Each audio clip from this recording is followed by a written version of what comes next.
Hey, what's up, everybody? I'm Joel Madden, and this is Artist Friendly. On this episode, I'm talking to founder, singer-songwriter, and lead vocalist of the rock band Dayseeker, Rory Rodriguez. Let's go. That's my kind. I don't want no bad times. I don't want to have bad. Obviously a busy guy. You have a couple kids, right? 2 kids, teenagers. I can't believe that. It's just Crazy. I think people like you and anybody I remember just from like being a teenager, you just expect these people to stay like in their 20s forever. Yeah. So when like it's we were talking earlier and they told me you had kids who were teenagers and I'm just like That's why I'm late today. it's crazy, dude. My wife went out of town, and I knew it was going to be a hard day because my kids do not listen to me. She runs the shop. So when she leaves, it's like the fucking cats are, what does it say? When the cat's away, the mice will play. The mice fucking play. I'm like, time to get up, guys. I'm trying to be like, mornings were always kind of weirdly traumatic for me as a kid. I don't know why. Like my mom and my dad, when he was around, they were really like stressed and it was harsh and it was like really terrible. So I never want a morning to feel like terrible. So I refuse to like care that much about leaving on time in the mornings. Yeah, of course. And my wife's the opposite. She's like, we got to go. They have to be at school. Do you realize like it's like the law? And I was like, I don't think it's the law, but I get it. So she's the one who cracks the whip, and I'm like, okay, guys, time to get up. And I like tiptoe in their room, and I'm like, oh, I don't want to. They look so comfortable sleeping, and it's a really emotionally hard thing for me to like wake them from their like dreams. Totally. I have a 3-year-old, so it's not the same, but it's the same. I suppose so. Yeah, it kills me. And not very often. She's usually up like 20 minutes before I am, but every once in a while she'll just be out and I have to like shake her and wake her up, and I'm just like, I just feel because so I'll bet you, from what I understand, you had a very complicated relationship with your mom. Yeah. And so that complicates everything as a kid. Yeah.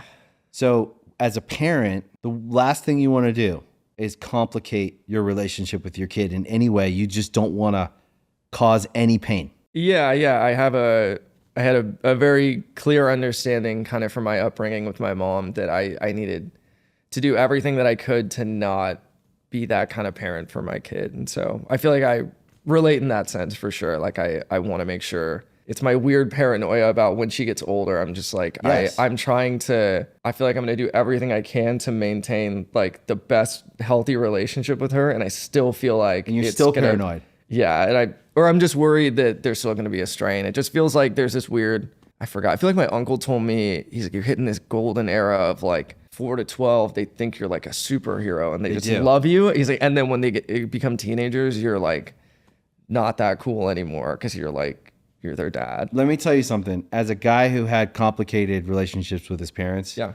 when they turn into teenagers, it's really painful. Really? Absolutely. Thank God for therapy, because I had to be parented through that.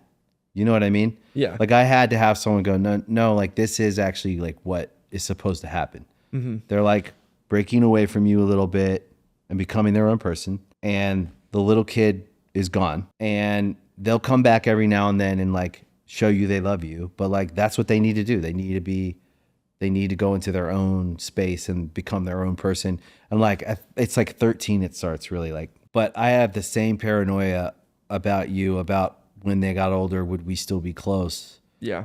And that's just from not having deeply connected relationships with my parents. Yeah. That's just the way it is. My dad left when I was young. My mom struggled with all kinds of stuff, like she was a single mom and she was dealing with like her mental health and her health. And there was a real fracture in the family, and I don't even blame them. Now as a parent, I totally understand, like they're all doing it. Actually talked to The Rock about this. We had a good conversation about this.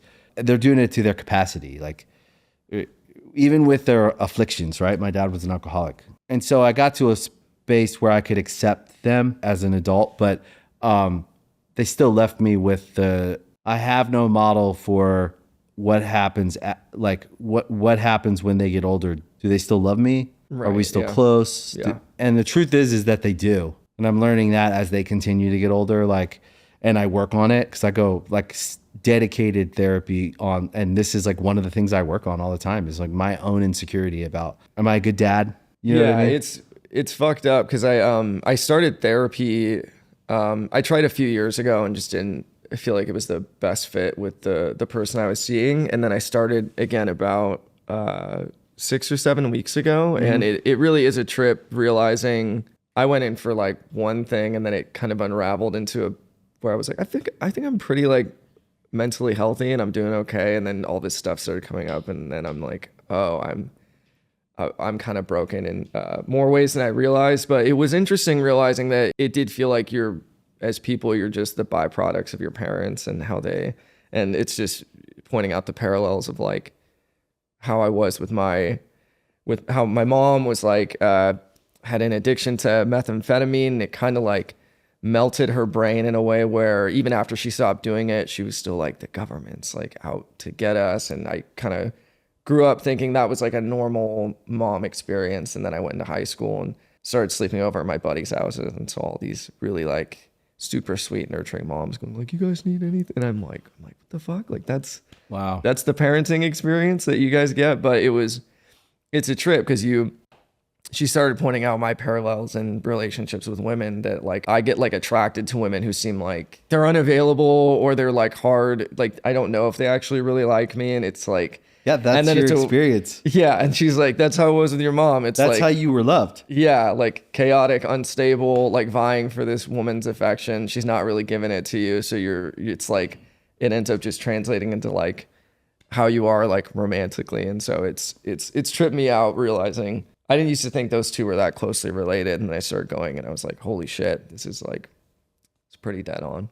It's crazy that for some reason we think that we're not the way our parents loved us, right? Because I really believe this, like in all their failures, they still loved us. There are some times where I think like, I wouldn't let my kids stay at that house overnight, right? Sure. Like, yeah.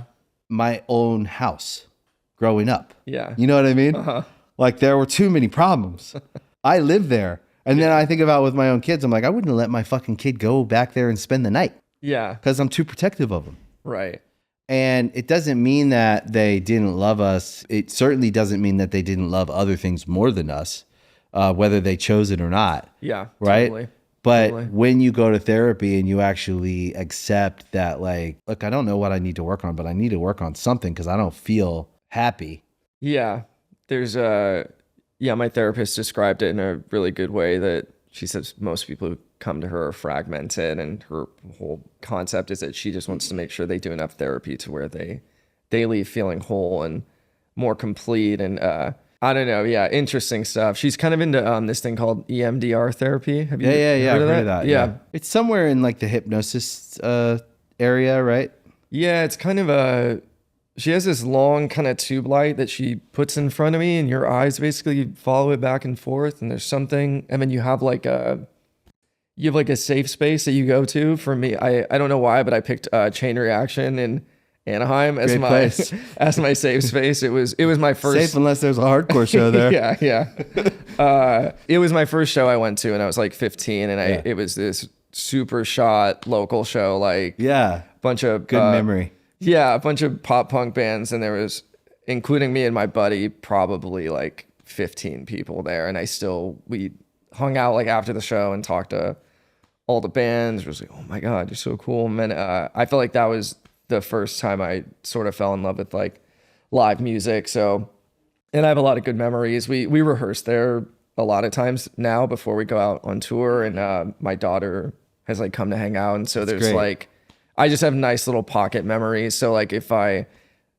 interesting. There's something about your eyes following this light that's meant to connect the left and right side of your brain together. And then she'll basically have you think about something that's like really distressing. And then at some point she'll tell you to switch over. And then I say Chain Reaction out loud. And then I mentally, while I'm following the light, try and lock into like I'm in my happy place. I'm rehearsing, or my daughter's there and we're hanging out. And then it's meant to be kind of a tool of like, if you find yourself in real life in situations where you're like, shit, this is like really stressing me out, or I don't like this, you can kind of be like, oh, like chain reaction and like lock into this spot. But it's still super early, but it's going really well. I feel like I should have started going a long time ago, but it is. So do I.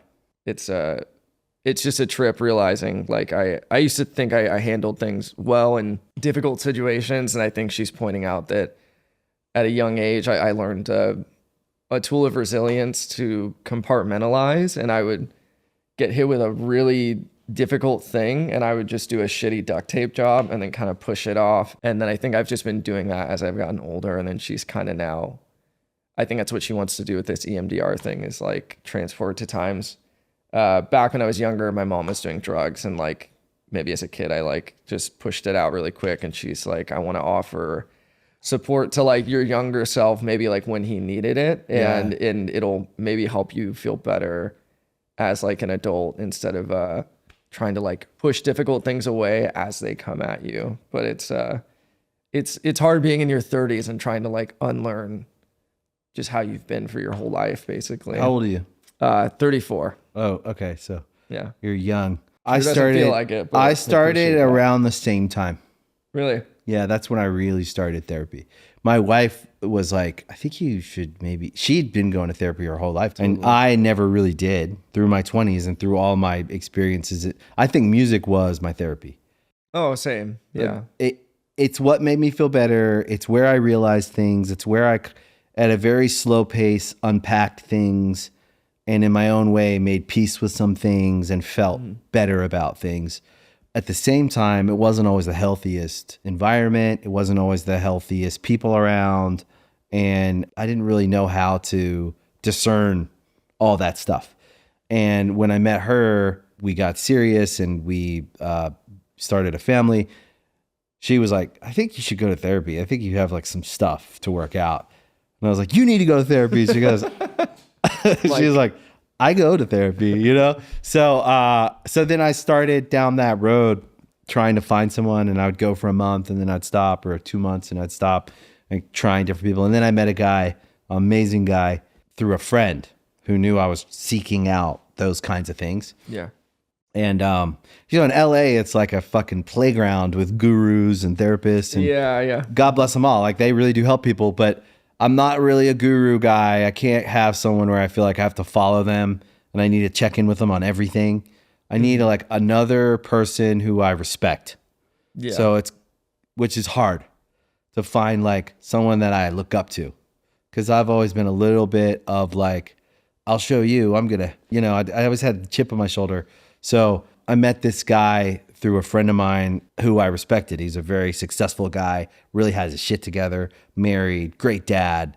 And I was always asking him, like, man, how do you do it? You're such a fucking you're good at everything you do. Yeah. He's just one of those guys. He just gets after it. And he's like, the marriage, the kids, the business, working out, all the things that I didn't have in my head wrapped around. And he was like, to be honest with you, I work really hard at it, and I have a really great therapist. And then he introduced me to him, and I've been with him for 12 years. Like, life changer, game changer. Amazing. Yeah. Congratulations, Thank man. you. That's I feel like it's important, I think, especially as I don't know, I feel like as men sometimes we're convinced that I don't know, I feel like I think before I went to therapy, I think music has allowed me to be very emotionally expressive in conversation, and I'm always down to kind of talk about trauma or just get into like the nitty gritty. I don't want to talk about the weather with people. And I feel like airing out your life and your songs, you kind of just find a natural comfort in that in your day-to-day life. But it's funny that even like guys in my band or close friends, it's just I'll see them go through really challenging things, and I'm like, do you want to like talk about that? And they're kind of like, I don't know, like it's just, I'm a big advocate for, I mean, mental health for everybody. It's not exclusive to men. It's any gender. I've met people where it's like I'm trying to like help rip it out of them because I can tell they're about to burst because they're just keeping all these things inside. And I'm always like, if you're comfortable to talk about it, that's great. But I think it would